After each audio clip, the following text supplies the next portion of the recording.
दो दोस्त एक ही लॉज में रह करके पढ़ाई लिखाई किया करता था। साथ में घूमना फिरना पढ़ना लिखना सब साथ साथ होता था। दोनों बहुत ही क्लोज फ्रेंड था। एक दिन अचानक वह शाम में घूमने के लिए निकला। निकलते ही कुछ दूरी तक जाने के बाद उसमें से एक दोस्त बोलता है, अरे यार मैंने तो फैन और लाइट का स्विच ऑफ ही नहीं किया। ऐसा करो तुम यहाँ रुको, मैं जा रहा हूँ फैन और लाइट का स्विच ऑफ कर देने के लिए।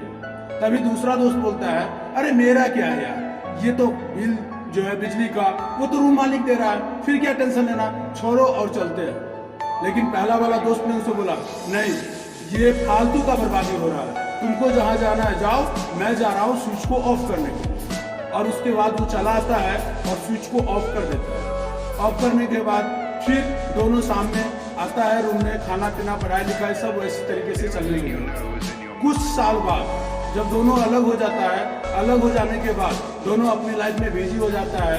उसी क्रम में एक रोज एक पेपर में एक कंपनी के मैनेजर पद की वैकेंसी आती है। जब मैनेजर पद की वैकेंसी आती है तो दूसरा दोस्त को नौकरी का जरूरत रहता है। जब वो पेपर में ऐड देखता है तो वो सोचता है, क्यों नहीं मैं ये नौकरी को ज्वाइन करूँ और जाकर के यहाँ इंटरव्यू दे करके देखूँ।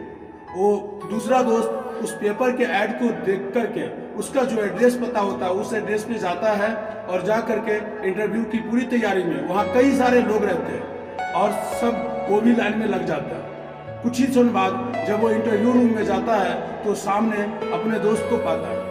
वो दोस्त को पाकर के बोलता है, अरे यार ये तुम्हारी कंपनी है? तो उसका दोस्त जवाब देता है, हाँ ये मेरी कंपनी है, पर तू? तो बोला, हाँ यार मुझे एक मैनेजर की मुझे जॉब की जरूरत है, इसीलिए करके इसलिए मैंने ऐड देखा और यहाँ आ गया। पर तू इतना कैसे कर लिया? ये दोस्त आश्चर्य से उससे पूछा कि ये सब कैसे हुआ, तुम तो उतना ज्यादा पढ़ने लिखने में विशेष नहीं था, उसके बाद मालूम पड़ता कि इतनी बड़ी कंपनी क्रिएट कर ली, ये कैसे हुआ सब?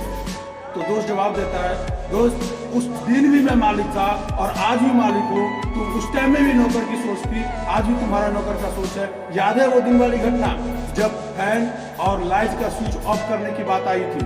मैंने उस दिन भी उस रूम का ऑनर के रूप में अपने आप को देखता था और वहां पे जाके स्विच ऑफ किया। लेकिन तुम क्या समझता था, दूसरा का बर्बादी हो रहा है, इसीलिए करके सोच तय करता है कि आप क्या करते हैं। अगर उस टाइम भी अगर उस लाइट और बिजली बिल को आप अपने ऑनर की तरह देखे होते तो जरूर है कि कुछ ऐसा करते और आज आप मालिक होते। लेकिन आपने सोचा क्या, ये रूम मालिक का जा रहा है, मेरा नहीं जा रहा है। इसीलिए आपकी सोच की वजह से आज आप यहाँ पे इंटरव्यू देने के लिए आया और मैं अपनी सोच की वजह से यहाँ पे ऑनर के पद पे बैठ करके आपका इंटरव्यू ले रहा हूँ। जैसी आपकी सोच